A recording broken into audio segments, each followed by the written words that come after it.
ラーメンスープの出汁に何が入っているか気にしたことはありますか？昭和の日本でラーメン業界を揺るがす大事件が発生します。1970年代の日本はまさにラーメン発展期。1971年に日清食品からカップヌードルが発明されただけではなく、1974年には家系ラーメンの元祖といえる吉村屋が開業しました。そして1978年、まさにラーメンが国民食として定着してきた頃、全国各地でラーメンの屋台が展開されていました。そしてこの頃、ある都市伝説が国内で広まっていたんです。東京荒川エリアに絶品ラーメン屋台があるらしいと。この屋台は濃厚な風味のスープが売りで、客足が途絶えることはなく、連日大繁盛していたというんです。うまい、出汁が効いているなどと言いながらスープを一滴残らずすすっていく常連客。しかし彼らは知りませんでした。自らが口にしているスープの原料が実は、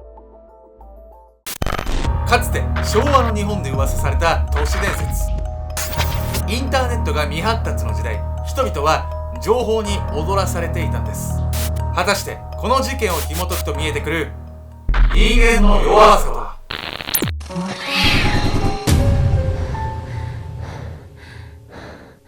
そうそう、大学生の時武道家っていうね、ラーメン屋に通って固めでよく食べてたよ、ケンちゃんです。麺片派のやみこです。本日皆さんにご紹介するのは、昭和時代のね、日本のラーメン屋でね、起こった、というかラーメン界に激震が走ったね、衝撃の事件についてなんです。今のようにインターネットが一般的ではない時代、一般の方がね、噂にね、噂を重ねて尾ひれがついたのか何なのかわかんないんですけど、もうそれは恐ろしいね、ある一つの噂が、いや、都市伝説がね、広がっていたんです。早速、今回の人気ラーメン屋台の都市伝説が生まれるきっかけになったある殺人事件について見ていきたいと思います。両腕がない遺体。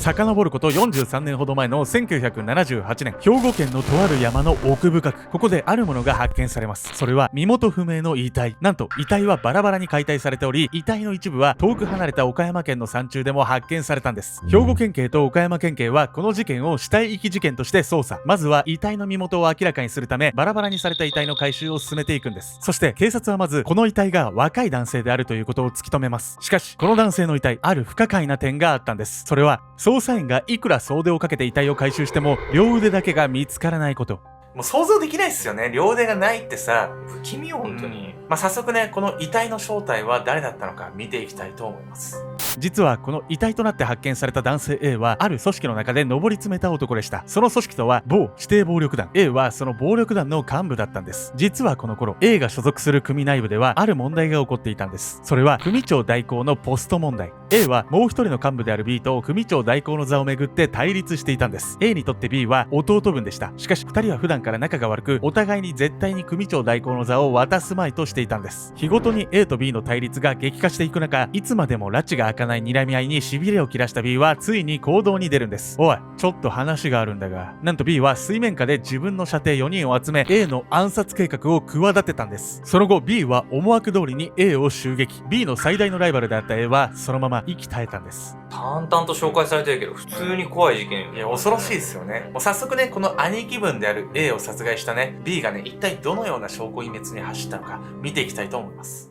組長代行という権力欲しさゆえに幹部であり兄貴分でもある A を無残にも殺害してしまった B。 そして彼は犯行直後、あることで大いに悩むことになるんです。それは遺体の隠蔽方法。遺体をどこかに遺棄したところで万が一警察に見つかってしまえば捜査の手が自分に回ることは明白だったんです。権力抗争で A と対立していたのは B だけ。すぐさま容疑者として特定されてしまうと考えました。そこで B は警察の捜査線から逃れるべくある仮説を立てます。この遺体が兄貴だとわからなければ逃げ切れるのではないか。なんと B は殺人の事実は公になっても被害者の身元さえ割れなければ自分にまで捜査の手が及ぶことはないのではと考えたんです。早速 B は A の身元を隠蔽すべく舎弟たちを呼びつけ A の遺体をバラバラに解体。兵庫県と岡山県の山中へ遺棄したんです。しかし次の課題が浮き彫りになりました。それはバラバラにした腕の部分。何が何でも遺体の身元を抹消したい B はこの腕の部分から指紋が検出されることを恐れたんです。当時はまだ DNA 鑑定の手法が確立されておらず、遺体の身元の特定には指紋鑑定が主に使われていました。いくら遺体を解体したとはいえ指紋があったら A の身元が特定されてしまうんです。指紋さえこの世から抹消できれば。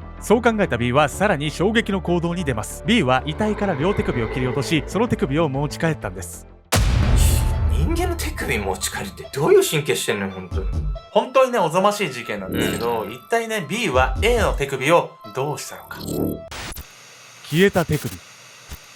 持ち帰った手首を B とその子分たちはどこへ運んだのか。それは田舎の山奥などではなく大都会東京。事件当時 B と同じ系列の暴力団構成員 C が東京荒川区周辺でラーメン屋台を運営していたんです。しかし B はなぜ遠路はるばるこの屋台までやってきたのか。もちろんラーメンを食べるためではありませんでした。その目的はおぞましすぎるものだったんです。 B は C にこう頼みます。ラーメンのスープの出汁としてこれを鍋で煮込んで溶かしてくれ。なんでやねん。 B がそう言って渡してきたのが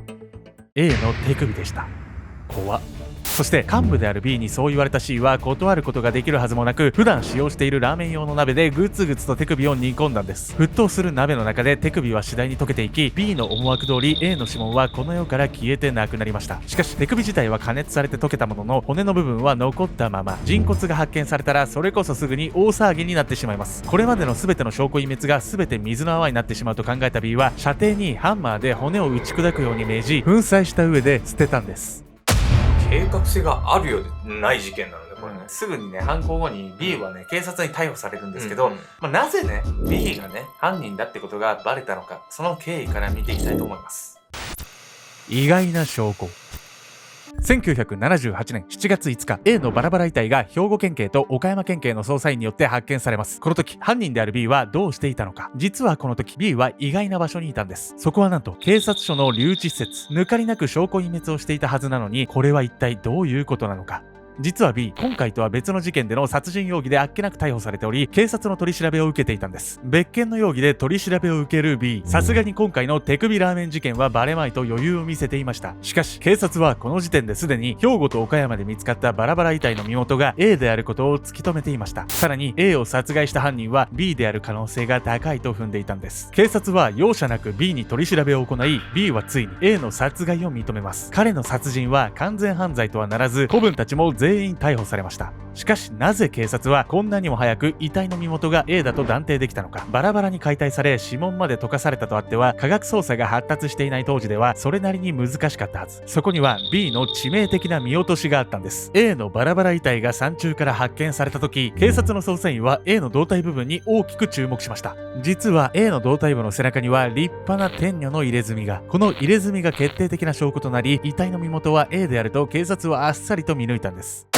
ネズミがまさか証拠になるなんて思わなかったね。そしてね、この後ね、B が A の手首をラーメンの鍋で煮て証拠隠滅したっていうね、証言がね、世の中に出てくるんですけど、マスコミはそれをね、面白おかしく書いた可能性もあるんですけれど、手首ラーメンがね、世の中に提供されたってね、報道してね、もう大パニックですよ。日本中大パニック。怖いじゃないですか。自分が食ったかもしれないとかもうちょっともうね、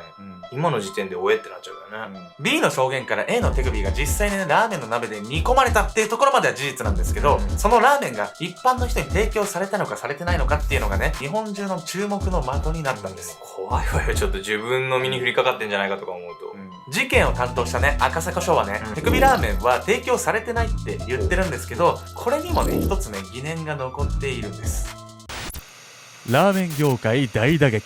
手首ラーメン事件の発覚後、東京都民をはじめとする日本国民はパニック状態に。人間の手首を溶かしたラーメンを口に入れてしまったのではないか。そう考えて不安になった消費者が警察にたびたび問い合わせるようになったんです。事件を担当した赤坂署は国民に向けて、当時この屋台はチャルメラを吹かなかった。客にもネタがないと断ったと犯行グループが自供したと発表したんです。この発表を聞いて国民は一安心。とはいかず、警視庁捜査4課はこのような意見を発表したんです。手首を煮込んだ当日、この屋台は荒川区周辺で9時間ほど営業を続けている記録がある。にもかかわらず、一杯も提供していないのは無理があるのでは。赤坂署と捜査4課、結局どちらの言い分が正しいのか。国民には判断がつけられないまま、当時のラーメン屋台への恐怖は伝染していくことに。捜査4課の反論に対して、多くの屋台ラーメン屋が営業妨害するなと激怒したというんです。国民の間で憶測が憶測を呼ぶ中、ある週刊誌では手首ラーメンを食べた人物のインタビューを掲載しました。うさんくせえな。ただし、当時の週刊誌は裏取りが非常に甘かったことから、このインタビューの事実かどうかは依然として不明のままなんです。手首ラーメンは売られたのか、売られていないのか。まだ日本にインターネットもなければ SNS も当然なかった時代、情報量の少なさゆえに様々な憶測が飛び交い、このような都市伝説が生まれてしまったんです。1978年、結局この年の日本国内のラーメン業界の売り上げがなんと3割近くも減少してしまったんです。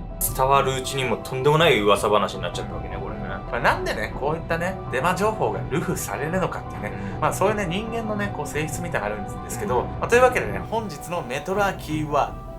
ド。まずデマというのは人を惑わすような憶測や事実誤認による情報のこと。そしてパニックというのは個人または集団において突発的な不安と恐怖による混乱した心理状態。またそれに伴う錯乱した行動のことを指すんです。手首ラーメン事件も人を惑わす様々な憶測が飛び交い、ラーメン業界がパニックに陥りました。心理学や社会学の教材でも取り上げられている代表的な事件があります。それが1973年に愛知県で起こった豊川信用金庫事件。女子高生の単なる冗談が豊川信用金庫が倒産するらしいというデマにまで発展し、大パニックになったんです。当時豊川信用金庫に就職が決まっていた女子高生 A 子さんに対して彼女の友人が危ないよと冗談を言いました。これは金融機関は強盗が目をつけやすいから危ないという意図だったらしいんですが、真に受けてしまった A 子さんは親戚に相談すると、親戚は別の親戚に豊川信用金庫は危ないのかと相談します。そこから次第に話題が広まっていくうちに、豊川信用金庫は危ないという根拠のない情報が断定される形で広まっていってしまったんです。結果、最初の冗談が言われてから6日後には豊川信用金庫は潰れるというデマにまで発展。さらには理事長が自殺した、5億円を職員が持ち逃げしたなど、住民の憶測はさらに突飛な方向へと展開していったんです。倒産の危機という事実は1ミリもなかったにもかかわらず、短期間の間で14億円もの預貯金が一気に引き下ろされることになりました。この事件はマスコミと警察はもちろん、日本銀行までもが介入する事態になって、結果的にデマの電波ルートを特定したことで沈静化したんですが、女子高生の冗談でこんなに騒ぎになるはずがない、これは政治的な陰謀だと訴え続ける人もいたようで、完全に収束するのに6年もかかったんです。トイレットペーパーがなくなっちゃうとかさ、食料がなくなっちゃうとか今でもあるわよね、これね。いやもう